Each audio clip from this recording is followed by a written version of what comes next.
Here's the 2-2. Swung and driven out to deep left field. Did he do it? I first heard about him when I saw this grainy clip back in 2013. Javier Baez hits his 4th home run of the game. Only the 2nd player in the history of the Florida State League to hit 4. And then, before I knew it, he's known as El Mago. There goes Baez. Throw to the plate. Save! He got in! In his mid-20s, Javier Baez was a major league magic act. His exceptional athleticism, effortless execution, and fantastic feel for the game were the cards he dealt from his deck. And with back-to-back All-Star appearances, an MVP runner-up, and a Gold Glove, Baez had all the allurement of a supernatural superstar. from 2016 to 2021, Javy Baez used the most aggressive bat tip I've ever seen to help him rank near the top of all of Major League Baseball in maximum exit velocity, average exit velocity, and bat speed. Now, since you've probably heard of all of those before, it's worth noting the exact definitions that we'll be using in this video. So I'll put those on the screen for you while we watch a little more of Javy's unreal 2018 season where he finished 2nd for NL MVP. Baez with a steal, I think a delayed steal, and he's safe. He got around the Anderson tag, even though the throw beat him. Houdini does it again. Now, if we switch over to the Brilliance Above Replacement batter dashboard I created, we can dive into Javy's final year with the Cubs. That 2021 season where he was traded to the Mets and was still at the top of the league in exit velocity and bat speed.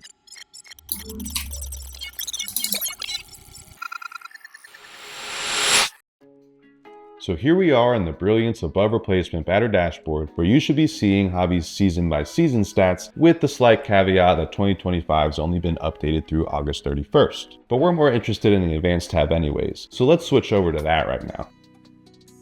It's here that we can see Javy's advanced metrics and a nice little spray chart for his 2021 season. But we're just going to focus on the top graph, what's called a spider or radar graph. So let's zoom in on that a bit. There we go. Now we can see at the top of the percentiles table on the left that Javy was in the 96th percentile for hardest hit balls that season, while the average of hardest hit balls for all players in Major League Baseball came in at the 40th percentile.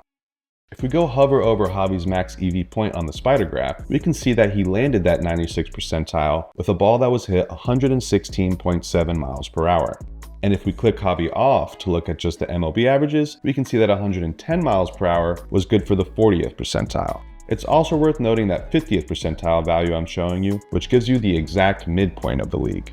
Moving on to top 8 EV average. And as a reminder, in case you missed the earlier definition on the screen, this is our preferred proxy for average exit velocity because it focuses on swings that likely produced a barrel. We can see that the percentiles table on the left has Javy ranked in the 94th percentile, while the MLB average came in at 27th. In fact, you probably noticed that we get the same result for bat speed, and this is because we use the same top 8 EV plus a physics model for calculating bat speed from exit velocity to get a focused estimate of in-game bat speed. Now, if we hover over the bat speed point on the spider graph, we can see that 72.74 miles per hour was good enough to get Javy that 94th percentile. Then if we click Javy off, we can see that 70.21 miles per hour landed the MLB average in the 27th percentile for the 2021 season. Let us not forget that that 2021 season also brought us this masterpiece by Javy. We'll have this contentious history. All right, so now watching at home, do your math. Look how many outfielders they have, 2.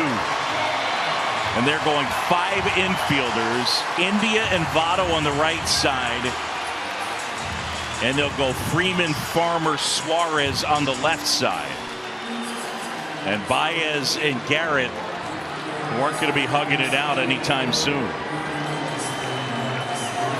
Yeah, they're kind of chatting already. This is crazy. So here we go. All loaded up. Bottom of the 9th, 5-5. Garrett ready, deals. Drilled in the air, center field. Javy is just staring at Garrett. And that is that. And Baez let Garrett know.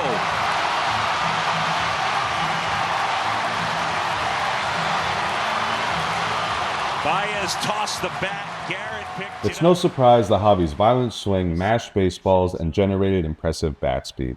But it is surprising that he could do that while also making better swing decisions and finding more barrels than the rest of the league. But we'll get back to that in a moment. For now, it's right after the 2021 season, and Mago decided to take his act to Detroit. Then, like many a magician before him, Javy just disappeared. Left field, deep, Jimenez, watching it fly away! Tied at 4! The local kid does it again! Now, despite this spellbinding walk-off winner on his first opening day as a Tiger, it would soon be clear that Javy had left some magic behind in Chicago. To right field, deep, Pollock. One sign that something was off with Javy was the significant drop in his percentage of batted balls with the perfect amount of exit velocity and launch angle, what we can call his barrel rate. You see, Javy's barrel rate had hovered around the 90th percentile since that MVP caliber season in 2018. But in his first year in Detroit, that slid to the 67th percentile, and from there, the descent was on, continuing to drop all the way to the 35th percentile this season as of that August 31st date. Before we move on, let's really quickly hop over to Major League Baseball's glossary so we can see what exactly it is that counts as a barrel. It's here that we can see Major League Baseball determines barrels by comparing them against all batted balls with an exit velocity and launch angle that have resulted in at least a 500 batting average and 1500 slugging percentage since Statcast was implemented in 2015.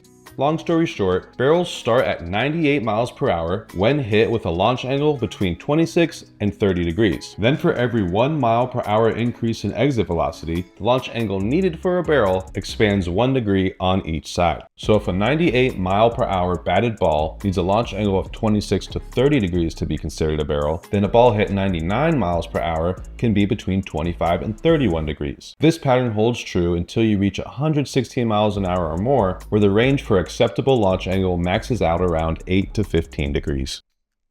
The thing is, it wasn't really the balls that Javy was hitting that gave him away. It was the balls that he was swinging at with no chance of hitting that truly marked the disappearance of Mago. A great deal. Oh, it's just unacceptable. Like Javy, you think as a pitcher, you see him swing and miss at that first one. Now the 0-1. Swung on and missed. Now 0-2. The 1-2 struck him out. Strikes. So the slider right. Anderson. Now, if you're not laughing at least a little bit at these swings, I don't know what to tell you, because they should be pretty jarring for just about anyone to see. There's a slider. Especially when you consider that Javy had never ranked below the 95th percentile in a metric that specifically measures a hitter's ability to swing or not swing at the right pitches. Peralta has a really... We can call this metric swing decisions. And if we pop back into the batter dashboard, I can take a second to explain to you how it works, and we can take a look at how Javy's swing decisions have lost their magic over the years. The first thing we need to do to measure swing decisions is define the different zones that a pitch can arrive in. And luckily, we can rely on Major League Baseball's designated attack zones for that. So let me bring that onto the screen for you real quick. This is the mapping of the strike zone used for all pitches tracked by Statcast. The green dotted line shows the outline of the actual strike zone, while the numbered and shaded areas show the different designated areas of the strike zone, which, if we work our way out from the center, goes heart, shadow, chase, and waste. Once a pitch is correctly labeled by zone, count, and type, we can then, for example, determine how many runs we'd expect a batter to produce by swinging at a middle of the heart, zone 5 fastball in a 2-0 count versus taking it. Or on the other hand, we can say how many runs we'd expect a batter to lose by swinging at a 0-2 chase or waste slider in zone 21 to 39 versus spitting on it. Once we have this value of expected runs from a swing decision, we can then compare or weight this against how often all big league hitters would make the same decision, letting us then set a baseline for the average MLB swing decision at 0. Are we now on the same page for swing decisions? Great, let's get back to looking at Javy's. If you go through Javy's last 4 years as a Cub versus his first 4 years as a Tiger, you'll see the drastic drop in his swing decision scores echoes the collection of ridiculous swings we watched not that long ago. You see, before leaving Chicago, Javy's swing decisions only dropped below the 98th percentile during the shortened 2020 season. But in his very first year in Detroit, he had to fight to stay in the top 10% of the league before eventually falling to the 34th percentile in 2024. However, we can see that Javy's swing decisions have trended in the right direction this season, getting back up to the 64th percentile as of August 31st. With this rebound in swing decisions and a renewed energy for his defense thanks to a move to center field, the beginning of the 2025 season was packed with rumors that Mago is back. Javy gives it a ride, way back, left field, it is gone! His OPS gets some points. We're tied. That swing was vintage Javy Baez. It's a couple sections over. There's a long fly ball, center field. Baez tailing it back. He's at the wall. Oh, don't do it to him, Javy! Unfortunately, by the dog days of summer, the underlying metrics show that we still await the true return of Mago of Chicago. Outfielder. Now, Javy's hitting style has never allowed him to be all that precise with his swing, topping out around the 60th percentile even in his best years for a metric that measures contact efficiency called smash factor. Let's hop back over to the batter dashboard and I'll tell you more about smash factor, then go over Javy's.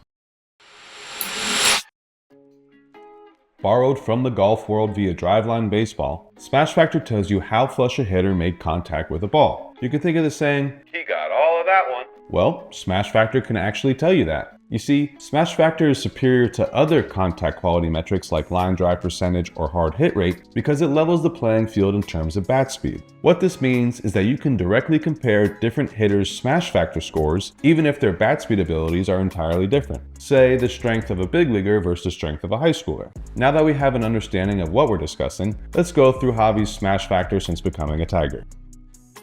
Now, as I mentioned earlier, Javy's hitting style has never allowed him to be all that precise with his swing, but his contact quality truly nosedived to the bottom of the league starting in 2022. You can see here his smash factor came in at the 11th percentile compared to the MLB average coming in above the halfway mark at the 53rd percentile.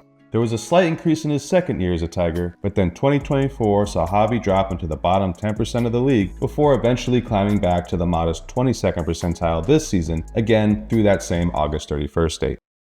If paying attention, you notice the uptick in both Javy's smash factor and swing decisions in 2025, which are likely connected to his resurgent first half. This is particularly interesting considering that Javy is having his best season in Detroit so far, despite the other four metrics we talked about being at all-time lows. Unfortunately, the second half of this season has confirmed the lackluster metrics, and we can't yet claim that Mago is back. Shout out to MadeTheCut YouTube channel for this next clip that shows you exactly what I mean. With the game where, in the span of 2 innings, he swung and missed at a pitch that bounced almost a foot before the plate, and another almost 5 feet above the ground. To offer at either one of these is crazy, but both in the span of back-to-back at-bats? Truly nuts. But even this arguably can't compare with the ridiculousness that is how far he'll chase pitches away from him, with the most extreme example being the slider that spun almost 3 feet away from him. Just look at where Christian Vazquez was set up to receive that. That should tell you all you need to know. This is actually one of 3 times he struck out on offerings at least 2 feet away from him. We could honestly be here all day, but the last extreme instance I want to look at is the only time he actually made contact, dribbling an easy ground ball to third base on a sinker that was almost a foot and a half inside this time. A pitch that actually was so close to him that it created an insane spin that took it from being well foul into fair territory, creating one of the weirder replays you'll ever see. Far and away, the thing that young hitters has to learn more than anything else is proper thinking at the plate. I mean, everybody can hit a fastball, everybody can hit a curveball, but a lot of times they don't analyze themselves or analyze what the pitcher's trying to do when he's up there enough, and consequently he's hitting like he doesn't have an idea what's going on. Far easier to hit when you know a ball's coming or you anticipate a ball coming, and if you're I call it figuring with the pitcher, and if you're figuring right, why you're bound to be a better hitter.